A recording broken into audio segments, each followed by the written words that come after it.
Is God actually evil? This is a question that might have crossed your mind while reading certain passages in the Bible.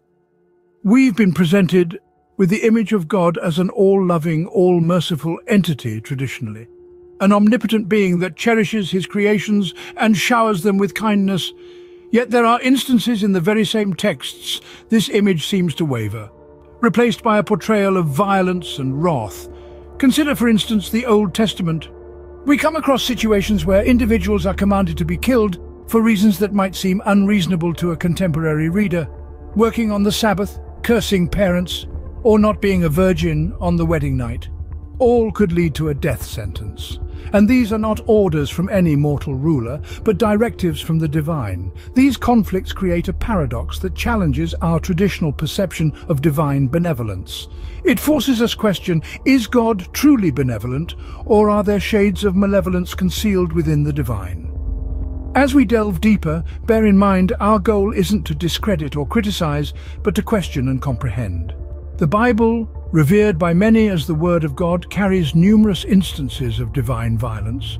It's littered with episodes where God himself or his designated agents enact violence on a grand scale.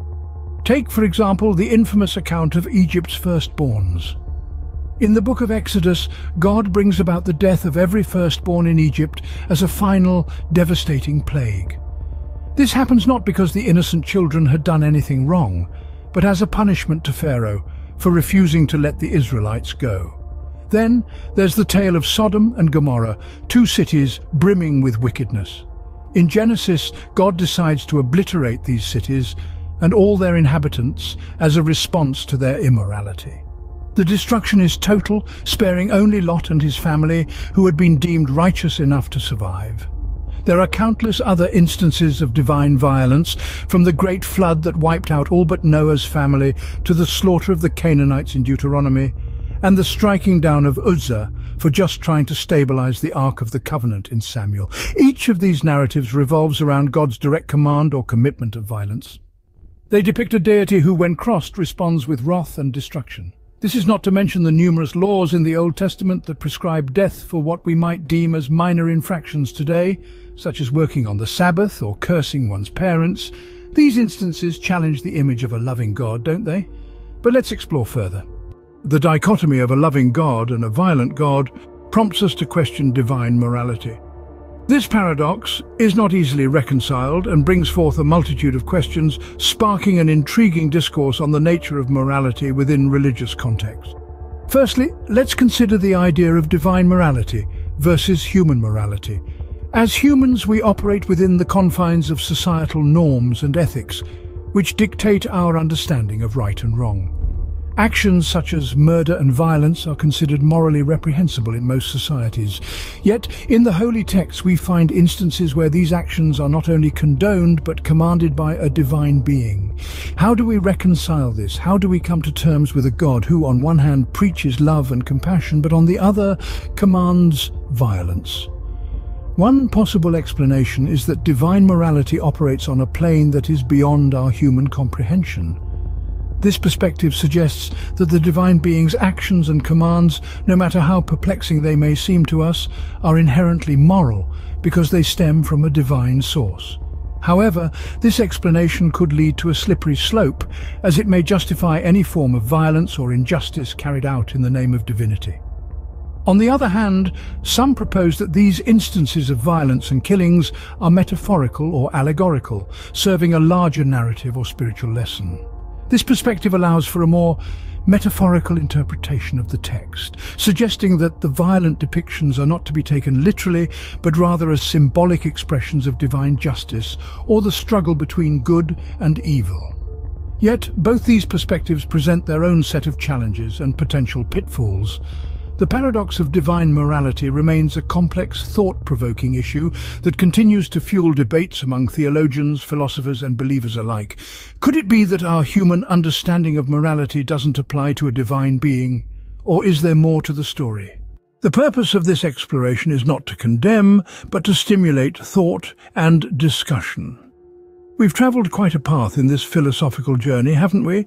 We've cast a critical eye on divine benevolence, delved into the violent passages in holy texts, and wrestled with the paradox of divine morality. Now, as we wrap up our discussion, I want you to take a moment and think about these concepts.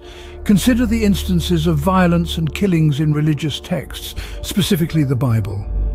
Reflect on the portrayal of God as potentially evil, and the implications of direct divine responsibility in creating evil. The figure of Satan, traditionally the embodiment of evil, yet created by the supreme benevolent being. Does this not strike you as a conundrum? But don't take these questions as final. Instead, see them as the starting point of a much-needed discourse. Discuss them openly and respectfully with others, regardless of their beliefs. Remember, it's not about who's right or wrong. It's about fostering an environment of learning and understanding. And as you ponder these contradictions and complexities, keep in mind that the aim is not to shatter faith or beliefs, but to stimulate critical thought.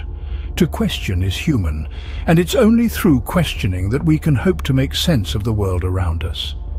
Delving into religion and morality is like navigating a labyrinth. It's complex and intricate, filled with unexpected twists and turns. But it's this very complexity that makes the journey so enriching, so enlightening. So let's continue to question, to explore, to understand. Let's strive to foster a culture of critical thinking where every belief and every assumption is open to scrutiny.